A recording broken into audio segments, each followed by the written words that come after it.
இங்க நம்ம Harry Potter மலைப்பாம்பு கிட்ட பேசிட்டு இருக்கான். அதுவும் இவன் கேட்கறதுக்கு நான் பதில் சொல்லிட்டு இருக்கு.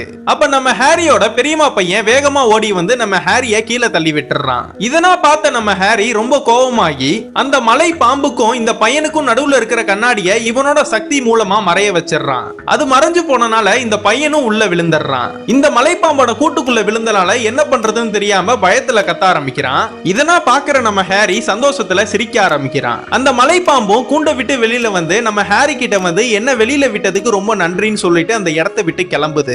இப்படின்னா இருக்கிறப்ப நம்ம ஹாரியோட பெரியப்பாவும் பெரியமாவும் வந்துடுறாங்க. அந்த பையன் உள்ள மாட்டிட்டு இருக்கிறத பார்த்தோன்னா அவங்களே ஷாக் ஆயிடுறாங்க.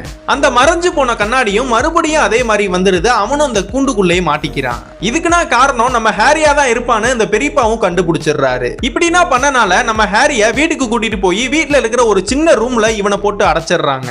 இவனுக்கு ஒரு லெட்டரை டெய்லி ஆந்தானா எடுத்துட்டு வந்து போடுது. எத்தனை லெட்டர் நம்ம ஹாரிக்கு வந்தாலுமே அதை ஹாரிக்கு தெரியாம மறைச்சிடுறாங்க. அது ஒரு மாயாஜால ஸ்கூல்ல இருந்து வரனால இவங்க பெரியப்பாக்கு இது பிடிக்காம அந்த லெட்டரை கிழிச்சு போட்டுறாரு. அவனுக்கு இந்த லெட்டர் சேரவே கூடாதுன்னு நினைக்கிறாங்க. ஆனா டெய்லியுமே அந்த லெட்டரை கொண்டு வர அந்த ஆந்தைகளோட எண்ணிக்கை அதிகமாயிட்டே போகுது. கிட்டத்தட்ட நூத்துக்கணக்கான ஆந்தைகள் இந்த லெட்டரை எடுத்துட்டு வந்து இவங்க வீட்டுல கொடுத்தாலும் எத்தனை லெட்டர் வந்தாலும் நான் உன்னை படிக்கவே விட மாட்டேன்னு திமிரா பேசுறாரு. இப்படின்னா இருக்கிறப்ப ஆயிரக்கணக்கான லெட்டர் இவங்க வீட்டுக்குள்ள மலை மாறி கொட்ட ஆரம்பிக்குது. அப்பயாச்சும் நம்ம ஹாரி அதை எடுத்து படிக்கலான்னு போறப்ப இந்த பெரியப்பா அவனை படிக்கவே விட மாட்டாரு. ஆனா அந்த லெட்டர்னா கொட்டிக்கிட்டே தான் இருக்கு. இவங்களாலேயும் எதுவுமே பண்ண முடியல. இப்படின்னா இருக்கிறனால இந்த வீட்டையே காலி பண்ணிட்டு நடுக்கடல்ல இருக்கிற லைட் ஹவுஸ் வீட்டுக்கு போயிடுறாங்க.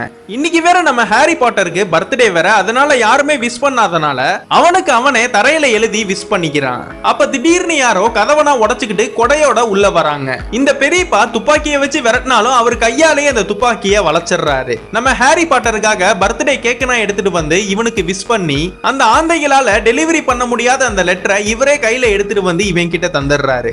அதை திறந்து பார்த்தா மந்திரங்கள்லாம் சொல்லி கொடுக்கிற மாயாஜால ஸ்கூலுக்கு உங்களை வரவேற்கிறோம்னு போட்டிருக்கு. அப்ப நம்ம ஹாரியோட பெரியப்பா இவனை இங்க இருந்து அனுப்ப மாட்டேன்னு சொல்ல உடனே இவரு ஒரு கொடையை பயன்படுத்தி அவங்க பையனோட பெட்டெக்ஸ்ல ஒரு வாளை ஒண்ணு வர வச்சிடுறாரு. அவங்கன்னா பதறி போய் அவனை பார்க்க போயிடுறாங்க. நம்ம ஹாரி பாட்டரை கூட்டிட்டு இவரும் கிளம்பிடுறாரு. இதுக்கப்புறம் என்னாச்சுன்னு தெரியணும்னா கீழே ப்ளூ கலர் ஹார்ட்டை போட்டு போங்க.